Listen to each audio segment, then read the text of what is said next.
Datuk, sebelum ni kita tahu mesti bantuan bajet macam keperluan barang asas dan sebagainya, tapi kita tahu di ya ni bencana yang agak berbeza dengan kepala air apa semua, tahu rumah ada yang teruk rosakan, ada bantuan dari segi yang macam bantuan untuk bina semula rumah ke macam mana tu? Alhamdulillah, itulah yang kita upayakan. Kali ini kita akan peruntukkan sebanyak 20,000 dah kita bina kembali rumah-rumah yang rosak tersebut. Mungkin kalau memang bantuan yang diperlukan sesulang kemudian kita akan upayakan lagi, insya-Allah. Pada kami sebagai warga komuniti Aceh di Malaysia sangat prihatinlah untuk membantu sesama, insya-Allah. Ada beberapa susulan lagi bantuan selepas ni? Ada.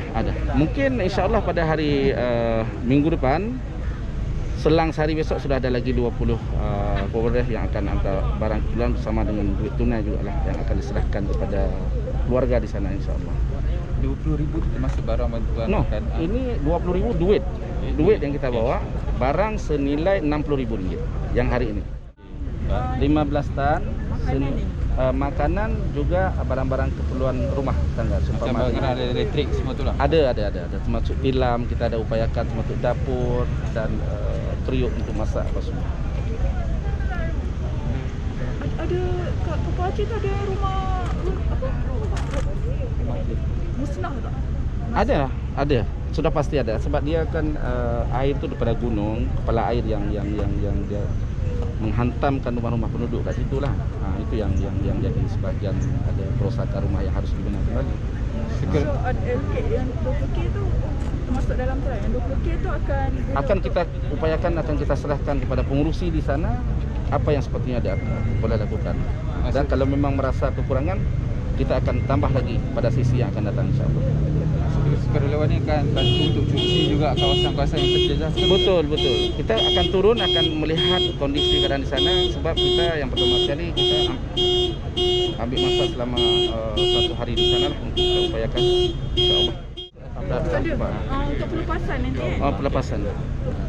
Sekarang Datuk Wan. Dah kali. Okey, Datuk, macam mana Datuk lihat misi bantuan yang disediakan oleh Sultan Aceh yang ada di Malaysia? Assalamualaikum. Saya dapati bahawa komuniti Aceh di Malaysia ni adalah sangat prihatin membantu, bukan hanya bila melibatkan masyarakat Aceh. Allah, saya difahamkan bahawa mereka banyak membuat bantuan di mana-mana berlakunya kemalangan atau ada malapetaka, termasuklah di luar negeri.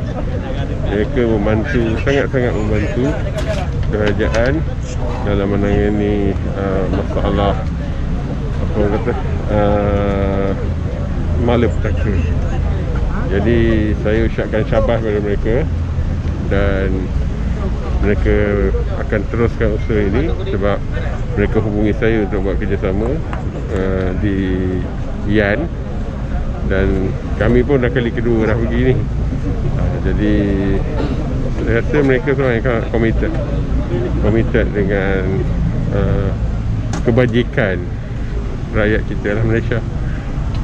Ya, Datuk, macam mana Datuk tadi Datuk cakap kerjasama, apa kerjasama yang dilakukan pihak Datuk dengan pihak Pemabang? Ya, kerjasama kita dengan pihak Pemabang ataupun mana-mana lah yang dulu minggu lepas kita dengan pihak Aceh yang di Ampang ni, bahawanya kita dengan NGO kita ni mereka mudah bergerak, satu.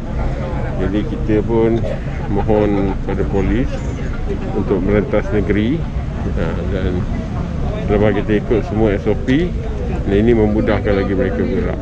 Kalau tidak mungkin ada sikit halangan kepada mereka. Jadi sampai menyumbang, mereka yang ni kali ni saya dengar termasuklah ingin membersihkan mana-mana kawasan yang terlibat dengan banjir dan juga mungkin merepair rumah-rumah. Jadi itulah sumbangan kita, bukan hanya bagi makanan. Minggu lepas bila orang banyak sangat menghantar makanan, saya dapati feedback daripada sana kata makanan dah banyak. Mereka perlukan barang-barang macam selimut, pampers untuk anak-anak dan perkara yang boleh diguna pakai, bukan hanya makanan. Jadi itulah sumbangan yang kami bekerjasama dengan mereka sebab mereka ramai lagi daripada lebih lama daripada perintis, maka portion dia lagi besar lah dari kami. Itu saja. Saya tadi segi bantuan barang keperluan harian, Datuk dah turun. Apa Datuk tengok yang masih kurang di Yan? Ya, macam saya kata tadi, minggu lepas mereka mengatakan bahawa bantuan makanan sudah terlalu banyak. Mereka perlukan seperti tilam, selimut, seperti tuala wanita, pampers anak-anak, susu. Okay. Jadi itu yang kami datang kali kedua ni untuk menambah baik lah apa yang minggu lepas. Sebab dia orang kata bantuan makanan sikit-sikit kita hantar makanan. Jadi memang bagus, tapi bila dah terlalu banyak, mereka ada benda kurang yang kita nampak. Itulah. Terima kasih Tok. Ada teknikal, bantuan teknikal, tukang ke? Dia orang ni ada. Pihak Aceh ni ada. Aceh sendiri ada. Dia ada water jet di bawah. Semua ada. Sebab kita belajar, it's not all about food. Jadi adalah bantuan. Kadang-kadang rumah orang tua, OKU yang tak ada orang yang nak buat kan. Jadi insya-Allah kita bersihkan. Tahu bahawa di Yan tu sendiri ramai komuniti Aceh yang ada di situ kan. Kita tengok komuniti Aceh di sini pun sama-sama membantu. Bagaimana tengok solidariti antara komuniti yang Aceh yang berada di Malaysia? Alhamdulillah, Aceh satu komuniti Aceh sebenarnya adalah satu komuniti sedunia. Malah kita di dalam media Aceh di Indonesia pun ada media-media seperti Serambi, mereka mengadakan komunikasi media tentang diaspora Aceh, menunjukkan bahawa memang ada sedikit sebanyak solidariti dan juga ada satu ukhuwah di kalangan orang Aceh yang bukan sahaja di Indonesia dan juga di Malaysia, bukan saja di kampung di Aceh ataupun di kampung Aceh di Kedah, tetapi di Qatar, di Australia, di Sweden, di Amerika Syarikat, Kanada. Memang kita ada satu diaspora yang ada hubungan. Dan hubung kait kita adalah bukan sahaja hubung kait darah kekeluargaan, tetapi banyak terikat dengan insiden. Yang kita ingat sekarang, yang paling sekali kita ingat adalah yang terkini musibah di tsunami dululah, di mana hampir 1.5 juta masyarakat Aceh di Aceh sendiri yang meninggal dunia. Malah di kampung saya sendiri, antara kampung-kampung saya di Aceh, di Maraksa, hampir lebih 90% daripada population terkesan meninggal dunia. Jadi insiden-insiden ini mendekatkan kita. Jadi bila kita berterima kasih sangat-sangat kepada semua yang datang ke kampung Aceh dan ke Yan, kampung saya, untuk menyumbang. Tetapi perlu difahami kenapa masyarakat Aceh pun sedia untuk membantu dan menumpu ke kampung Aceh. Kerana ini juga sebahagian daripada membalas budi yang tertanggung sudah lebih 15 tahun. Kerana selepas tsunami di Aceh 2004, pelajar-pelajar di Aceh tidak ada tempat untuk belajar. Sementara sekolah-sekolah diperbaiki, sementara keluarga pun picking up the pieces. Jadi kampung Aceh Yan di antara kawasan-kawasan diaspora Aceh yang ramai, dan alhamdulillah berkat usaha ramai di sini, termasuk arwah almarhum ayahanda saya, Datuk Seri Junid, telah dan bersama dengan Ikatan Masyarakat Aceh Malaysia telah membuat satu perkampungan anak-anak Aceh. Beratus-ratus anak-anak Aceh datang dan belajar pula bukan di calon-calon sekolah, di Maktab Mahmud Yan tu sendiri. Mereka belajar dan mentelaah, dan alhamdulillah ada kesinambungan pembelajaran mereka, sehinggalah mereka boleh kembali ke Aceh untuk menyambung lagi pelajaran. Jadi ini antara budi yang tertangguh, dan dia berlipat kali ganda juga kalau kita lihat sejarah Aceh. Dan kita tak anggap benda ni sejarah yang pendek. Inilah satu sejarah yang ratusan tahunnya lama ni. Jadi ingatan kita panjang tentang jasa budi, dan saya amat terharu melihat hari ini masyarakat Aceh sekali lagi bersama-sama dan menumpu membantu Yan keseluruhannya, tetapi melalui kampung Aceh. Dan saya tahu kampung Aceh alhamdulillah dia terkesan, tetapi tidaklah seterkesan tempat-tempat lain. Alhamdulillah dari segi nyawa yang diragut tidak ada yang kita tahu. Yang nyawa teragut kalau dekat Yan tu biasanya adalah salah silap bibit-bibit sikit tu yang ada talian darah dengan kita. Tapi di kampung Aceh itu sendiri dan kampung sekitaran, alhamdulillah tak terlalu dahsyat. Yang teruk adalah di tepi-tepi sungai. Dan di kampung Aceh Management Center sendiri, 60% daripada peralatan di pusat komuniti, di homestay memang rosak. Jadi saya syorkan dan saya pun gembira, tak perlu disyorkan. Masyarakat Aceh di sini bertumpu ke sana. Tapi saya syorkan juga siapa-siapa yang ingin membantu terus ke Yan, dipersilakan. Tetapi ambil maklum bahawa keadaan di sana berubah. Kalau ada ikatan dengan Yan kerana ia pusat peranginan, kalau ada ingatan dengan Yan tentang air terjun yang indah dan sebagainya, homestay yang selesa, semua ni perlu diperbaiki, semua perlu dibantu. Dan bantuan yang diperlukan bukanlah makanan, bukanlah bahan-bahan harian. Tanya-tanya kawan-kawan kat sana, kalau teringat lagi, calling-calling lah homestay yang dulu kita pernah kerapi, tanya apa yang perlu. Sedikit sebanyak, kalau boleh menyumbang untuk tilam-tilam baru, kursi-kursi baru, katil-katil baru, sumbang sedikit-sedikit pun alhamdulillah dapat jadi bukit. Kalau jadi macam Gunung Cerai tu lagi hebatlah. Dan insya-Allah Yan dan kaki Gunung Cerai dan juga Kampung Aceh dan sekitaran kampung-kampung itu insya-Allah akan kembali gemilang sebagai pusat peranginan dan pusat ingatan untuk semua, baik orang Aceh maupun orang-orang lain, masyarakat Malaysia yang lain. Terima kasih. Kita akan naik flyover tu, U-turn, dan kita akan ikut view. Saya akan lead kat depan. Bermakna dalam perjalanan tu kita target dalam 120 km ke, nak tengoklah. Bermakna jangan ada yang overlapping. Bermakna jangan ada yang orang kata apa, laju lah, kalau nak speed sangat lah. Pasal apa?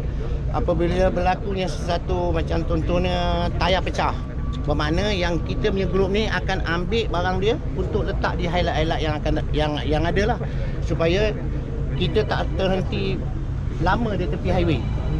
And then yang pertama, daripada sini tak ada roadblock.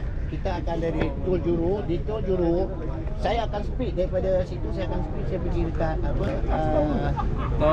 Tol Juru tu dekat, Supaya lepas semua. kita akan ambil satu lorong. Saya akan berhubung dengan siapa, kita akan ambil satu lorong tu untuk misi ni lah. Free toll lah, free toll.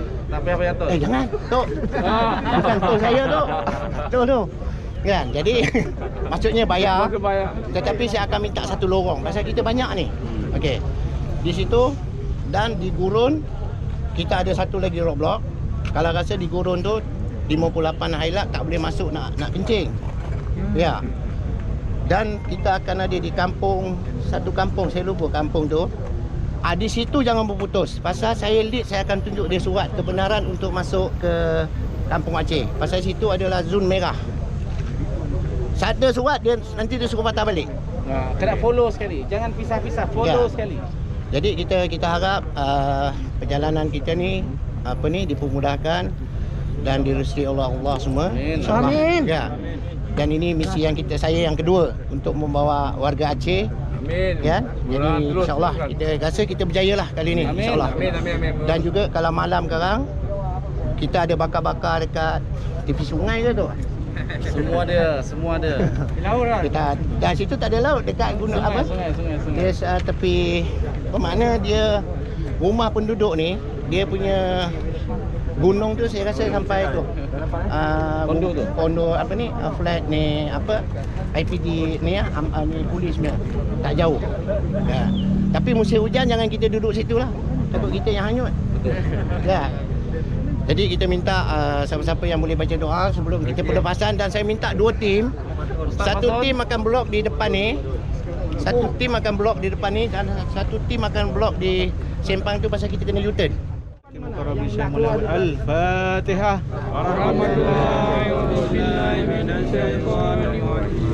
Bismillahirrahmanirrahim. Alhamdulillahirabbil alamin. Ar-Rahmanir-Rahim. Maliki yaumiddin. Iyyaka na'budu wa iyyaka nasta'in. Ihdinas siratal mustaqim. Siratal ladzina an'amta 'alaihim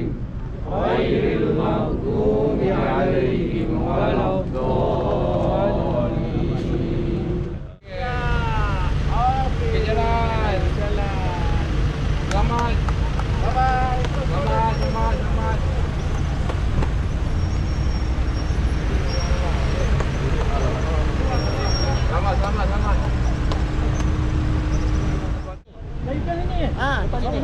Dia kena keluar sini. Ah, pendek lah ni.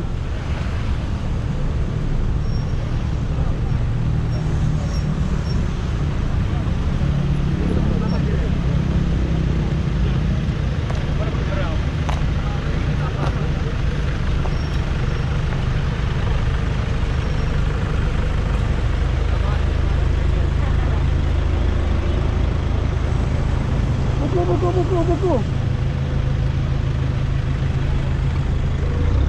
Siapa punya ni? Siapa punya ni? Siapa punya?